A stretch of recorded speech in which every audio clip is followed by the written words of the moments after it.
السلام علیکم۔ امید کرتی ہوں کہ آپ سب ہوں گے بالکل خیر خیریت سے، اور یہی دعا کرتی ہوں کہ اللہ تعالیٰ آپ کو خیر خیریت سے رکھے۔ اگر آپ کی زندگی میں کوئی پریشانی ہے تو اللہ تعالیٰ وہ بھی دور فرمائیں، اور اگر ابھی تک آپ نے میرے چینل کو سبسکرائب نہیں کیا تو کس بات کا کر رہے ہیں، ویٹ کر دیجئے جلدی سے میرے چینل کو سبسکرائب، اور ہاں، ویڈیو اینڈ تک ضرور دیکھیے گا، اور اگر دیکھ کے لگے کہ یہ ویڈیو واقعی بہت اچھی تھی تو اس کو لائک کر کے جائے گا، اور اپنا خوبصورت سا کمنٹ ضرور چھوڑا کریں، مجھے بہت خوشی ہوتی ہے اور میں رپلائی بھی ضرور کرتی ہوں۔ تو چلیے چلتے ہیں بنا وقت ضائع کیے، آپ کو مزید ویٹ کیے بنا نیکسٹ ایپیسوڈ کی طرف۔ یہ کردم سائیں کی منگنی تو بچپن میں ہی تائشہ بی بی کے ساتھ ہو گئی تھی، تو پھر ان کی شادی کسی اور کے ساتھ کیوں ہو رہی ہے؟ گاؤں کی ایک عورت نے پوچھا۔ پتہ نہیں، سننے میں تو یہی آیا تھا، اور دیکھو تو صحیح، یہاں تو نہ رضوانہ بی بی ہیں اور نہ ہی تائشہ بی بی، لگتا ہے حویلی میں کوئی ہنگامہ ہوا ہے۔ ضرور تائشہ بی بی نے کچھ الٹا سیدھا کر دیا جس کی وجہ سے کردم سائی ان سے شادی نہیں کر رہے۔ پتہ نہیں، اب یہ بڑے لوگ ہی جانتے ہیں کہ کیا ہوا ہے، مجھے تو بس یہ پتہ ہے کہ کردم سائی کی شادی اس لڑکی سے ہوگی۔ تو پھر منگنی ٹوٹ گئی ہے کیا؟ دوسری عورت نے پوچھا۔ ظاہری سی بات ہے، منگنی ٹوٹی ہے تبھی تو کہیں اور شادی ہونے جا رہی ہے۔ یہ بھی ہو سکتا ہے کہ کردم سائی نے خود ہی تائشہ بی بی سے شادی کرنے سے انکار کر دیا ہو۔ اب اس لڑکی کو دیکھو، کتنی پیاری ہے۔ اس نے کردم شاہ کے ساتھ بیٹھی دھڑکن کی طرف اشارہ کیا۔ ہاں، پیاری تو بہت ہے، لیکن تائشہ بی بی تو کسی سے کم نہیں ہے۔ ان کے کچھ فاصلے پر کھڑی نازیہ اس ساری باتیں سن چکی تھی۔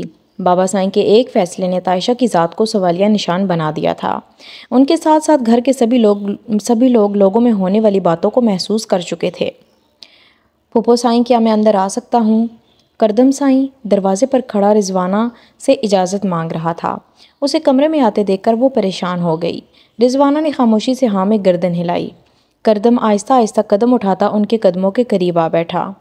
جانتا ہوں آپ مجھ سے خفا ہیں، جانتا ہوں دادا سائیں نے جو فیصلہ کیا اس کی وجہ سے آپ کا خفا ہونا بالکل صحیح ہے، لیکن اس کا یہ مطلب نہیں کہ وہ آپ سے محبت نہیں کرتے۔ دادا سائیں نے کیا سوچ کر یہ فیصلہ کیا مجھے نہیں پتا، مجھے بس یہ پتا ہے کہ میری پھوپھو سائیں میری رسم میں شامل نہیں ہیں۔ پلیز پھوپھو سائیں، میرا دل رکھ لیں، سب نے کہا آپ نہیں آئیں گی، لیکن میں پھر بھی اندر آیا ہوں، یہ سوچ کر کہ آپ کبھی میری بات نہیں ٹالیں گی۔ میری شادی کن حالات میں ہو رہی ہے میں نہیں جانتا، مجھے بس یہ پتا ہے کہ آپ کو میری شادی پہ آنا ہوگا۔ تائشہ کے ساتھ زیادتی ہوئی ہے، میں جانتا ہوں۔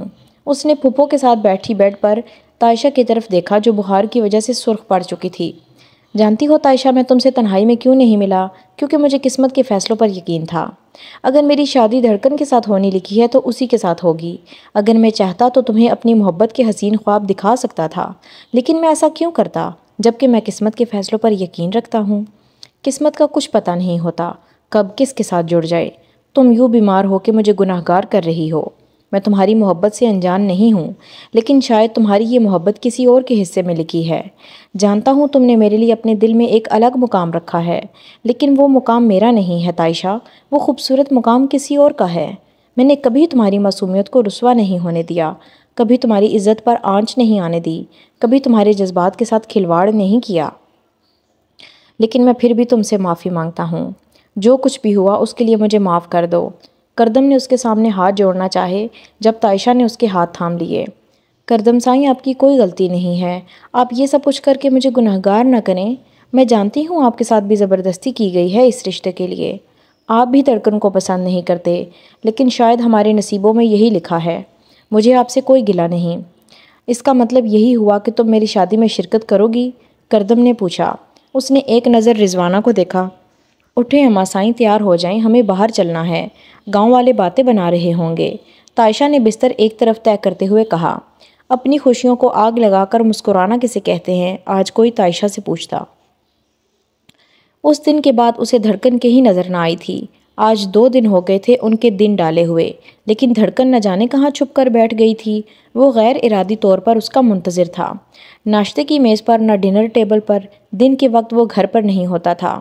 1-2 بار دل چاہا کہ وہ پوچھ لے، لیکن پھر سوچا نہ جانے سب کیا سوچیں گے، اور وہ خود بھی نہیں جانتا تھا کہ آخر وہ اس کے بارے میں کیوں پوچھنا چاہتا ہے۔ کل نکاح تھا، مقدم شاہ تو بہت خوش تھا۔ اور اب کسی کی بھی پرواہ کیے بغیر وہ حوریہ کو اپنے ساتھ شہر لے کر گیا ہے تاکہ اسے شادی کی شاپنگ کروائے۔ اس کا ارادہ اس کو ہر چیز اپنی پسند کی چیزیں دلانے کا تھا۔ اماں سائیں نے پوچھا تو اس نے صاف لفظوں میں کہہ دیا، اب دلہن میری من پسند ہے تو باقی ساری چیزیں بھی میری پسند کی ہوں گی۔ کل نکاح کے بعد شام کو ان کی مائیوں اور مہندی کی رسم ہونی تھی، جس کا فنکشن ساتھ میں رکھا گیا تھا۔ حوریہ کے لیے ڈریس خریدا جا چکا تھا، لیکن اس کے باوجود بھی مقدم اسے اپنے ساتھ لے کر گیا کیونکہ اس نے کہا تھا مہندی کی دلہن کو وہ اپنی پسند کا ڈریس دلوائے گا۔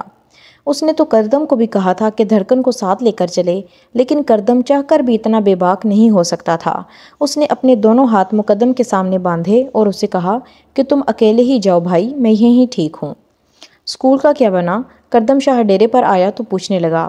سائیں چودھری کہتا ہے زمین اس کی ہے اور وہ کوئی اسکول وہاں پر تعمیر نہیں ہونے دے گا۔ ہم نے اسے بتانے کی بہت کوشش کی کہ اس کا باپ یہ زمین شاہ سائیں کو بیچ چکا ہے، لیکن وہ مانتا ہی نہیں، یہاں تک کہ پیپر تک چرا لیے ہیں اس نے۔ نہ جانے کیا ہوگا، شاید اسکول تعمیر نہ ہو سکے۔ نہیں، یہ اسکول ضرور تعمیر ہوگا، یہ دادا سائیں کا خواب ہے اور یہ خواب ضرور پورا ہوگا۔ یہاں بچیوں کی تعلیم کے لیے اسکول ضرور تعمیر ہوگا اور کوئی چودھری اس زمین پر قبضہ نہیں کر سکتا۔ چودھری کے باپ نے یہ خود زمین بیچی ہے۔ چودھری یہ سب کچھ کر کے ٹھیک نہیں کر رہا، بہت برا انجام ہوگا۔ کردم کو چودھری کی بے ایمانی پر بہت غصہ آ رہا تھا، لیکن فی الحال گھر میں شادی کے فنکشنز چل رہے تھے، اس لیے وہ کسی قسم کا کوئی ایشو افورڈ نہیں کر سکتا تھا۔ جہاں تک پیپرز کی بات ہے تو اصل کاغذات ہمارے پاس ہیں، جس نے اس کے آباء و اجداد کے سائن ہیں۔ کچھ تو بولو، خاموش کیوں ہو؟ مقدم سائیں جو کب سے اس سے باتیں کرتے ہوئے گاڑی چلا رہا تھا، اس کے خاموش بیٹھنے پر بولا۔ بول تو رہی ہوں، حوریہ نے نظریں جھکا کر کہا۔ تم بول نہیں رہی ہو، منمنا رہی ہو۔ یار باتیں کرو میرے ساتھ، یہ سب کچھ کیوں؟ کیا ہے میں نے تم سے یہ سب کچھ میں نے کیوں کیا ہے؟ تم سے باتیں کرنے کے لیے، تمہارے ساتھ وقت گزارنے کے لیے، اور تم ہو کہ منہ بنا کر بیٹھی ہو۔ مقدم نے اس کے حسین چہرے کو دیکھتے ہوئے کہا۔ میں کیا بات کروں؟ حوریہ کنفیوز ہوئی۔ میری تعریف ہی کر دو، مقدم نے جلدی سے جواب دیا۔ کیا تعریف کروں؟ حوریہ سیریس انداز میں بولی۔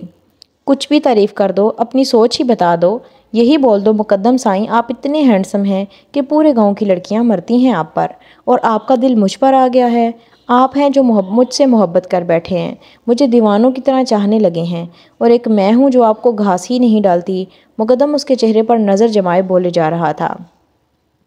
مقدم سائیں یہ آپ کیا کہہ رہے ہیں؟ میں ایسا کبھی نہیں سوچتی، حوریہ نے جلدی سے جواب دیا۔ مطلب میں تمہیں ہینڈسم نہیں لگتا؟ مقدم صدمے سے اس کی طرف دیکھ رہا تھا۔ نہیں، آپ لگتے ہیں، آگے آپ نے جو کہا۔ اچھا تو میں ہینڈسم ہوں، مقدم نے اس کی نظروں کو دیکھتے ہوئے کہا۔ حوریہ شرما کر باہر دیکھنے لگی، اس شخص کی باتوں کا مقابلہ کرنا اس کے بس میں نہ تھا۔ دیکھا، اب منہ پھیر لیا، ٹھیک ہی تو کہتا ہوں کہ تم گھاس نہیں ڈالتی مجھے، مقدم نے منہ بنا کر کہا۔ پتہ نہیں کیا کیا سوچتے رہتے ہیں آپ، میں نے کبھی نہیں سوچا آپ کے بارے میں ایسا۔ تو پھر کب سوچو گی جانے من؟ مقدم شوق ہوا۔ پلیز آپ اس طرح کی باتیں نہ کریں، اس نے اپنے سرخ گالوں کو دوپٹے سے چھپاتے ہوئے کہا۔ اف یار کتنا شرماتی ہو تم۔ اچھا نہیں کرتا میں اس قسم کی باتیں، یہ ساری باتیں ہم شادی کے بعد کریں گے، پھر تو کوئی اعتراض نہیں ہوگا نہ جانے من، مقدم نے پھر سے چھیڑتے ہوئے کہا، جبکہ وہ تو بس شرمائی جا رہی تھی۔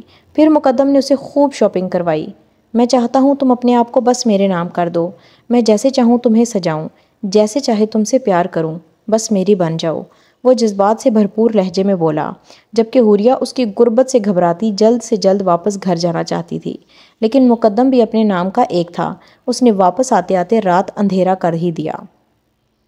سچ بتاؤ تم لوگ میری مدد کیوں کر رہی ہو، اور یہ بتاؤ کہ تم دونوں کیوں نہیں چاہتی مقدم شاہ اور کردم شاہ کا نکاح نہ ہو؟ چودھری ان دونوں کے سامنے بیٹھا دلچسپی سے ان کی خوبصورتی کو دیکھتے ہوئے پوچھ رہا تھا۔ کیونکہ مقدم شاہ میرا منگیتر ہے اور کردم شاہ اس کا، لیکن وہ بڈھا کردم شاہ کا نکاح میری بہن کے ساتھ اور مقدم شاہ کا نکاح اس گنوار کے ساتھ کر رہا ہے، سویرا نے انتہائی بدتمیزی کا مظاہرہ کرتے ہوئے کہا۔ اس لیے ہم تمہارے پاس آئے ہیں، بتاؤ تم ہماری مدد کرو گے یا نہیں؟ سویرا نے اسے دیکھتے ہوئے کہا۔ خوبصورت لوگوں کی چوہدری مدد نہ کرے، ایسا تو ہو ہی نہیں سکتا، اور عاشق تو مجھے بہت ہی پسند ہیں۔ تم لوگ بس یہ چاہتی ہو نا کہ نکاح سے پہلے مقدم شاہ اور کردم شاہ حویلی سے کہیں چلے جائیں تاکہ عین وقت پر ان کا نکاح نہ ہو، اور تم لوگ یہ بھی چاہتی ہو کہ کوئی بڑا مسئلہ بنے تاکہ نکاح کچھ دن کے لیے ٹل جائے۔ ٹھیک ہے، مجھے منظور ہے، میں تم دونوں کی مدد کرنے کے لیے تیار ہوں۔ میں کل ہی اسکول والی اس زمین پر آگ لگا دوں گا، وہ بھی نکاح سے کچھ دیر پہلے۔ یہ خبر سن کر وہ دونوں آئیں گے اور نکاح نہیں ہوگا۔ اس زمین کو بچانے میں ان لوگوں کے کچھ خاص لوگ زخمی ہو جائیں گے، جس سے ان دونوں کا نکاح ٹل جائے گا۔ پھر تم لوگ سوچ لو تم دونوں کو آگے کیا کرنا ہے۔ میں صرف وقتی نکاح روک سکتا ہوں۔ چودھری نے بات کرتے ہوئے ان کے چہرے کی رونق دیکھی تھی۔ تھینک یو سو مچ، ہمیں اس سے زیادہ تمہاری اور مدد چاہیے بھی نہیں، باقی ہم خود سنبھال لیں گے، لیکن فی الحال نکاح روک دو، سویرا نے اسے دیکھتے ہوئے کہا، اور پھر تائشہ کو دیکھ کر مسکرائی، وہ جو اس کے ساتھ آنے کو ہی تیار نہ تھی۔ لیکن جب اس نے یہ کہا کہ کردم شاہ ہمیشہ کے لیے اس کا ہو سکتا ہے تو وہ اس کے ساتھ آنے پر مجبور ہو گئی، لیکن کردم کے دشمنوں کے ساتھ ہاتھ ملا کر وہ خوش نہیں تھی۔ وہ تو کردم شاہ کی دیوانی تھی، اسے ہر حالت میں پانا چاہتی تھی، وہ اس کے لیے کوئی بھی قیمت چکانے کو تیار تھی، اسے بس کردم شاہ کا ساتھ چاہیے تھا۔ اسے لگ رہا تھا کہ اس کے ساتھ ناانصافی ہوئی ہے، اس نے زندگی کے ہر مقام پر کردم شاہ کو ٹوٹ کر چاہا تھا، وہ کتنی آسانی سے اسے چھوڑ کر کسی دوسری سے نکاح کرنے لگا۔ بے شک محبت اندھی ہوتی ہے، وہ صحیح غلط کی پہچان ختم کر دیتی ہے، اور تائشہ کی پہچان ختم ہو چکی تھی۔ حوریہ بہت ساری رسمیں ادا کر چکی تھی اور نہ جانے کتنی ہی رسمیں ادا کرنی تھیں۔ کردم کی شادی میں ایک بہن کے روپ میں وہ سب سے آگے تھی۔ آج ان دونوں کا نکاح تھا۔ تائشہ اور سویرا دونوں کو اس شادی میں کوئی دلچسپی نہ تھی، وہ دونوں اپنے کمرے میں گھسی ہوئی تھیں، بلکہ ایک ہی کمرے میں دونوں گھسی ہوئی تھیں۔ دھڑکن کو اپنی بہن پر بہت دکھ ہو رہا تھا، وہ اپنی ہی بہن کی شادی میں شرکت نہیں کر رہی تھی۔ اگر حوریہ یہاں نہ ہوتی تو کیا ہوتا؟ ایسے وقت میں بہنیں اور سہیلیاں ہی تو ہوتی ہیں جس کے ساتھ ایک لڑکی اپنے جذبات کا اظہار کر سکتی ہے، لیکن نہ تو اس کی بہن کو اس میں دلچسپی تھی اور نہ ہی وہ اس کے جذبات جاننا چاہتی تھی۔ لیکن حوریہ نے اپنی شادی کی پرواہ کیے بغیر دھڑکن کا خیال رکھا۔ دھڑکن، عمر میں تو تم مجھ سے چھوٹی ہو، لیکن پھر بھی میری جٹھانی بننے جا رہی ہو، یا میں تمہیں اپنی بھابھی کہوں؟ حوریہ اس کا دوپٹہ سیٹ کرتے ہوئے پوچھنے لگی۔ کچھ بھی کہہ لیں، کیا فرق پڑتا ہے؟ دھڑکن نے بے دلی سے کہا۔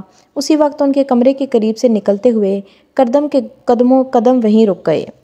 یہ تو وہ جانتا تھا کہ وہ اسے پسند نہیں کرتی، اور اس شادی کے لیے بھی وہ صرف اور صرف دادا سائیں کے لیے تیار ہوئی ہے، لیکن وہ اس سے اتنی بد دل تھی کہ اسے اس شادی سے کوئی فرق ہی نہیں پڑتا تھا۔ کیا مطلب کوئی فرق نہیں پڑتا، حوریہ؟ حوریہ اس کے قریب بیٹھ کر پوچھنے لگی۔ میں اپنی بات نہیں کر رہی، میں کردم لالا کردم سائیں کے بارے میں بات کر رہی ہوں۔ کیا مطلب؟ میں کچھ سمجھی نہیں۔ حوریہ کے ساتھ ساتھ دروازے پر کھڑا کردم بھی اس کی بات کو نہیں سمجھا تھا۔ ارے میرا مطلب ہے کہ کردم سائیں یہ شادی صرف دادو سائیں کے کہنے پر کر رہے ہیں، ورنہ وہ مجھے بالکل لائک نہیں کرتے۔ کبھی کبھی سوچتی ہوں مقدم لالا کتنے رومانٹک ہیں، وہ نہ صرف آپ کے لیے مہندی کی ڈریسز لائے بلکہ آپ کو اپنے ساتھ لے کر شاپنگ کروائی، لیکن کردم سائیں نے تو مجھے دیکھنا تک گوارا نہ کیا۔ آپ نے دیکھا، جب سے ہماری منگنی ہوئی ہے انہوں نے ایک بار بھی مجھ سے بات نہیں کی، یہاں تک کہ یہ بھی نہیں پوچھا کہ تمہیں شاپنگ پہ جانا ہے، بلکہ شاپنگ کو تو چھوڑو، انہوں نے تو مجھے بات بھی نہیں کی۔ صبح سے میں کمرے سے باہر نکلی تو وہ مجھے دیکھے بنا باہر چلے گئے۔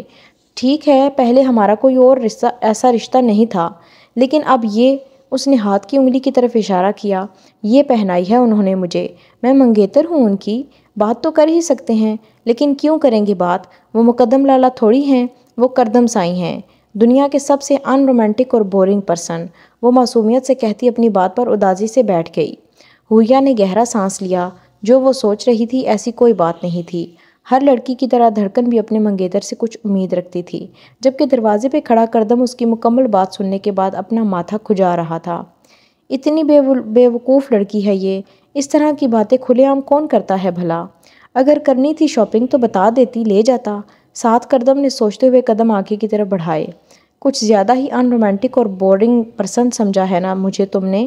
تو میں بتاؤں گا تمہیں رومانس کسے کہتے ہیں۔ نکاح کا وقت ہو چکا تھا، اس وقت دوپہر کے 2:30 بج رہے تھے۔ دادا سائیں نے یہ وقت مقرر کیا تھا نکاح کے لیے۔ مولوی صاحب آ چکے تھے، مقدم اور کردم سائیں دادا سائیں کے دائیں اور بائیں بیٹھے ہوئے تھے۔ سویرا اور تائشہ بے فکر تھی، کیونکہ وہ جانتی تھی کہ یہ نکاح آج کی تاریخ میں ممکن نہیں ہے، اور اس کے بعد وہ یہ نکاح نہیں ہونے دیں گی، وہ سوچ چکی تھی۔ سویرا نے ایک آخری بار چودھری کو فون کر کے کنفرم کروایا۔ چودھری نے اسے بے فکر رہنے کے لیے کہا۔ مولوی صاحب نے نکاح شروع کر دیا تھا۔ جبکہ ابھی تک کردم یا مقدم کا فون نہیں بجا تھا، جس کی وجہ سے سویرا اور تائشہ دونوں ہی بہت پریشان تھیں۔ سویرا دیدہ نکاح تو شروع ہو گیا ہے، لیکن ابھی تک کوئی فون نہیں آیا۔ چودھری ابھی تک فون کیوں نہیں کر رہا؟ تائشہ نے بے چینی سے پوچھا۔ پتہ نہیں، میں بھی یہی سوچ رہی ہوں۔ وہ مسلسل چودھری کو فون کرنے کی کوشش کر رہی تھی، لیکن فون بند جا رہا تھا۔ چودھری صاحب، آپ کا فون کب سے بج رہا ہے؟ آپ اٹھا کیوں نہیں رہے؟ اس کے ایک آدمی نے پوچھا۔ کیونکہ میرا دماغ خراب نہیں ہے۔ میں نے ان بیوقوف لڑکیوں کے سامنے یہ تو کہہ دیا کہ میں ان کی مدد کروں گا، لیکن وہ یہ نہیں سمجھ پائیں کہ میں ان کے خاندان کا دشمن ہوں اور ان کو میری وجہ سے کوئی خوشی میں نصیب نہیں ہونے دوں گا۔ وہ بیوقوف لڑکیاں چاہتی ہیں کہ میں اس وقت، جب کہ میں بالکل آزاد ہوں، مقدم شاہ اور کردم شاہ سے بغاوت کروں تاکہ وہ مجھے گاؤں کے چوراہے پہ کھڑا کر کے گولی مار دیں۔ میں اتنا بھی بیوقوف نہیں ہوں، بلکہ میں تو چاہتا ہوں ان دونوں کی شادی ہو جائے تاکہ کچھ دن کے لیے ان دونوں کا دھیان بٹ جائے اور وہ زمین میری ہو جائے۔ وہ تو لڑکیاں حسین تھیں تو میں نے دل رکھنے کے لیے کہہ دیا کہ میں مدد کروں گا۔ چودھری نے کہا لگاتے ہوئے ان دونوں کی بیوقوفی کا مذاق اڑایا۔ نکاح کی رسم مکمل ہو چکی تھی۔ آج کی تاریخ میں مقدم شاہ ہمیشہ کے لیے حوریہ کو پا گیا تو دھڑکن ہمیشہ کے لیے کردم کے نام کر دی گئی۔ نکاح کے بعد دونوں جوڑیوں کو ایک ساتھ بٹھایا گیا۔ دھڑکن کی حالت آج بھی کچھ پہلے دن جیسے ہی تھی، لیکن آج رشتہ بدل چکا تھا، جبکہ مقدم کی خوشی کا اندازہ اس کے چہرے سے بھی صاف لگایا جا سکتا تھا۔ سنو، تم تو نہیں آئی مجھ سے ملنے کے لیے آج رات، لیکن آج رات میں آؤں گا، مقدم شاہ نے سامنے دیکھتے ہوئے حوریہ کو سرگوشی نما آواز میں کہا، جس کے بعد حوریہ کے دل کی دھڑکن کسی گاڑی کی طرح بھاگی تھی۔ جبکہ دوسری طرف اسے اس طرح سے کانپتے دیکھ کر نرمی سے کہا اس نے، ڈرنے کی ضرورت نہیں ہے، میں کچھ بھی نہیں کہوں گا، ریلیکس ہو جاؤ۔ وہ پہلی بار اس سے اتنے نرم لہجے میں بات کر رہا تھا۔ دھڑکن نے ذرا نظر اٹھا کر دیکھا تو کردم کو پہلی بار زندگی میں مسکراتے ہوئے پایا۔ دیکھو تو، اس طرح سے گھبراؤ گی تو سب لوگ کیا سمجھیں گے؟ آرام سے بیٹھو۔ وہ اس کے ہاتھ میں سے اپنے ہاتھوں میں لیے آہستہ اس کے ہاتھ کی نرماہٹ کو محسوس کر رہا تھا۔